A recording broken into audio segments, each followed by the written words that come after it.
Hello everyone, কেমন আছো তোমরা সকলে? আশা করি তোমরা সকলে ভালো আছো। আজকে একটা নতুন ব্লগে সকলকে স্বাগত জানাই। আজ 25শে ডিসেম্বর, বড়দিন, তাই ভিডিওর শুরুতেই সকলকে জানাই মেরি ক্রিসমাস। ঘুম থেকে ওঠা মাত্রই 25শে ডিসেম্বরের তার ফার্স্ট গিফট মাম্পু পেয়ে গেছে। সান্টা ক্লজ প্রচুর তোমার জন্য গিফট রেখেছে, তুমি দেখবে না? দেখবে তো? কি গো, তুমি দেখবে তো? হ্যাঁ, কি কি গিফট দিয়েছে তোমার সান্টা? চলো চলো, তোমায় দেখতে হবে। চলো দেখো সান্টা কি গিফট দিয়েছে তোমায়। হ্যাঁ আচ্ছা, তুমি পড়বে না? আচ্ছা এমনি চলো।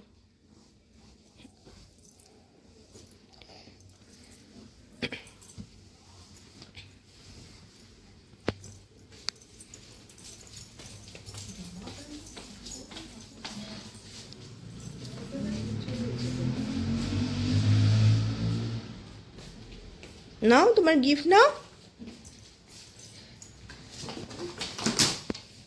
কত গিফট দিয়েছে, ব্যাগ ভর্তি গিফট দিয়েছে সান্টা তোমায়। দেখি মামা, বই। আচ্ছা, আর সান্টা দিয়েছে আর কি গিফট দিয়েছে দেখো তো তোমার। চকলেট দিয়েছি, মাম্পুকে চকলেট দিয়েছে সান্টা, বড় চকলেট। আচ্ছা, আর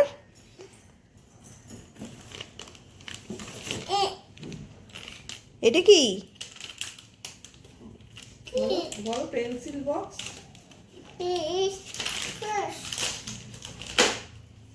আরেকটা জিনিস আছে দেখো তো, তোমার জন্য মনে হচ্ছে আরেকটাও আছে গিফট। ওইটা কি?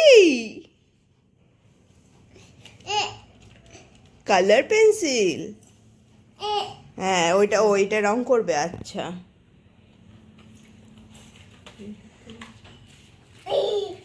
আর আরেকটা গিফট আছে দেখো দেখো, আরেকটা গিফট আছে। আচ্ছা, ওইটা কি? ঠিক করো। হয়নি মা, দাঁড়ো। এ নাও, এবার তোলো।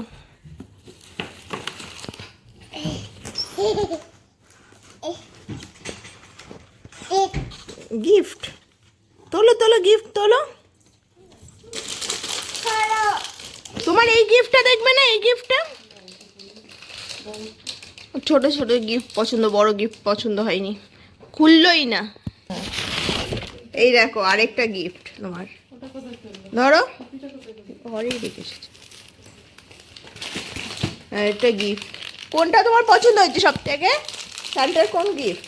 ও পেন্সিল বক্স পছন্দ হয়েছে, বিকজ গেম আছে বলে, বুঝেছো?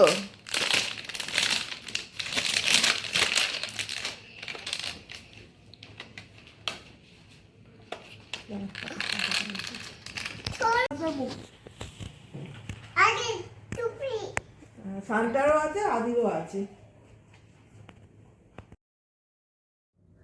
গিফট খোলার পর গিফটগুলোর মধ্যে ড্রয়িং পেন্সিল আর কালার বুক নিয়ে সে এখন তো আঁকতে বসে গেছে।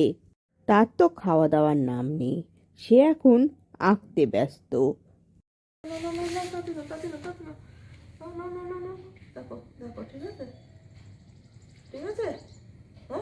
তার তো জাঁকিয়ে পড়েছে। তাই মাম্পুকে সকাল সকাল আমরা গরম জলে মধু গুলে দিয়ে থাকি প্রত্যেক দিন। মা ওকে এখন গরম জল আর মধু খাইয়ে দিচ্ছে, কারণ তার তো গিফটগুলো ছেড়ে ওঠার ইচ্ছেই নেই। সে মনে হয় ব্রেকফাস্টও আঁকতেই আজকে করবে। এখন তুমি খেয়েছো না? এখন চকলেট খাবে, তুমিই খাবে। তোমাকে সান্টা দিয়েছে তো? আমি দিয়েছি মা। এটা কে দিয়েছে বলে দাও এটা কে দিয়েছে? চকলেট কে দিয়েছে বলো? সান্তা দিয়েছে। বলো না, আমি দেবো, পরে দেবো, তুমি ঘুরে আসবে আগে। সান্টার দেওয়া চকলেট সে তো এখনই খাবে, সেই জন্য মাকে পুরো পাগল করে দিচ্ছে চকলেটটা খুলে দেওয়ার জন্য। মা যত বলছে এখন খুলে দেবো না, সে তো মায়ের পেছন পেছন এই ঘর থেকে ওই ঘর শুধু ঘুরে যাচ্ছে, চকলেটে যেন মা ওকে খুলে দেয়। এমনভাবে মাম্পু চকলেটের জন্য বায়না শুরু করেছে, শেষমেশ মাকে চকলেটটা খুলেই দিতে হলো। মাম্পু কিন্তু পুরো চকলেটের একটুখানি খাবে, তার জন্যেই তার এত বায়না। কে খুলে একটুখানি চকলেট দিতে তার তো কি মজা। এটা কাকে দেবে? কাকে কাকে দেবে? Thank you. এটা কাকে দেবে? এটা কাকে দেবে? তোর দাদা খায় না। দিকে দি দাও, দিকে দি দাও, দি দাও। কোনটা? কোন হাতেটা? ওই তো। আমার নাম নাম্মা নাম্মা নাম্মাকে দাও। Thank you. হয়ে গেছে? এখন বাজে 11টা। দেখি? চলো একবার সামনে চলো। ঘুরে আসা যাক। দিন একবারে চার্চে না গেলে আমার যেন কি একটা মিটিং হয়েছে বলে মনে হয়। এই বল, এই মামাকে মেরি ক্রিসমাস বল, মামাকে মেরি ক্রিসমাস বল। ওই তো বললো।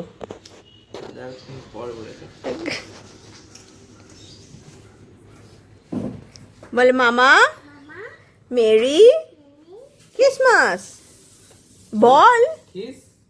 ক্রিসমাসটা আর বলতে পারছে না। Tata bye. এছো, আমি যাব না, তুই চলে যা বাবার সঙ্গে।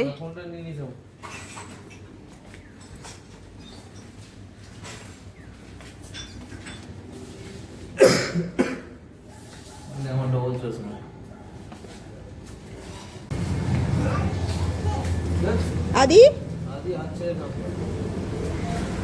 হাত ধর বাবার। তার ব্যাগই খুলে পড়ে গেছে, কি অবস্থা দেখো। পাটাতোল পাটাতোল বা পাটাতোল এই পাটাতোল ব্যাগ পকেটে ঢুকিয়ে নে, ওর তোর পকেটে ঢুকিয়ে দে, নোংরা হয়ে গেছে ওই জন্য বলছি তো, পকেটে ঢুকিয়ে দে।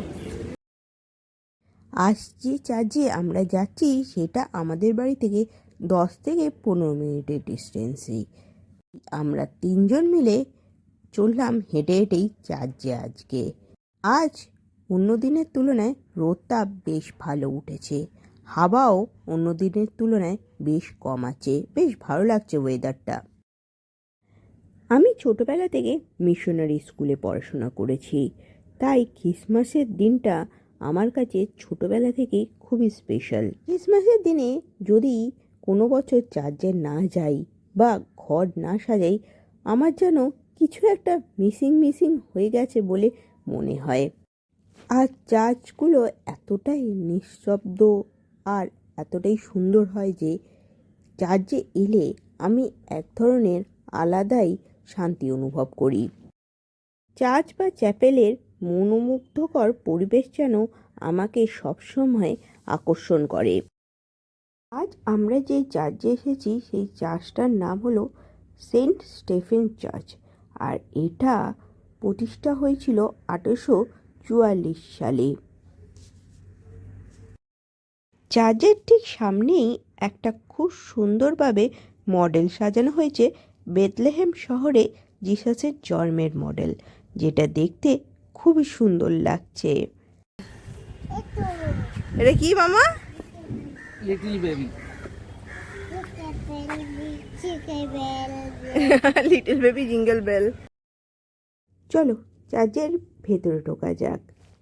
পুরো চার্চটা খুব সুন্দরভাবে ক্রিসমাসের ডেকোরেশন দিয়ে সাজানো হয়েছে এবং পুরো চার্চেই খুব সুন্দরভাবে লাইটিংও করা হয়েছে, যা দূর থেকে দেখতেই বেশ ভালো লাগছিল।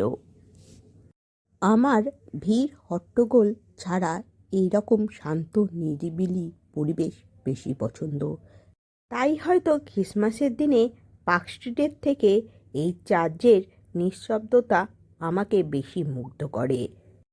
অপু সিটে বসেছিল আমাদের সঙ্গে, তারপরে নিজে থেকে দৌড়ে চলে এলো জিসাসের কাছে। ওকে কেউ শেখায়নি এসে প্রণাম করতে, ও নিজে এসে হাত জোড় করে প্রণাম করতে শুরু করলো জিসাসকে। এই জিনিসটা দেখে আমার বেশ ভালো লাগলো, ও নিজের থেকেই সম্মান করা জিনিসটা শিখে গেছে।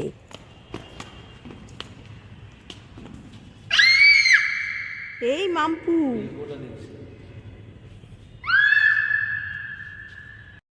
এখানটা পুরোটাই নিঃশব্দ, সেই জন্য চেঁচিয়ে নিজে গলার আওয়াজটা ইকোতে দেখছে। আর এখানে দেখো ক্রিসমাস ট্রিটা কি সুন্দরভাবে লাইট দিয়ে সাজানো হয়েছে। প্রত্যেক বছর ভাবি যে রাত 12টার সময় চার্চে আসবো পেয়ারে, কিন্তু কোনো বছরই হয়ে ওঠে না। এবছরও ট্রাই করেছিলাম আসার জন্য, কিন্তু এবছরও হয়ে উঠলো না। ট্রাই করেই যাব, কোনো না কোনো এক বছর তো চার্জে পেয়ারে 12টার সময় আসতেই পারবো। দেখা যাক সেটা কোন বছর হয়। দেখো এদিকে মামপুর কাণ্ড, ক্রিসমাস ট্রিতে বেল লাগানো আছে সেটা নিয়ে এসে খেলতে ব্যস্ত।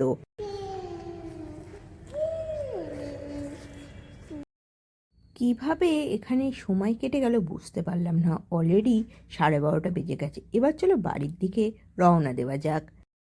মাম্পু তো চাষ থেকে বেরোনো মাত্রই আখের রস দেখতে পেয়ে সে আখের রস খাবে।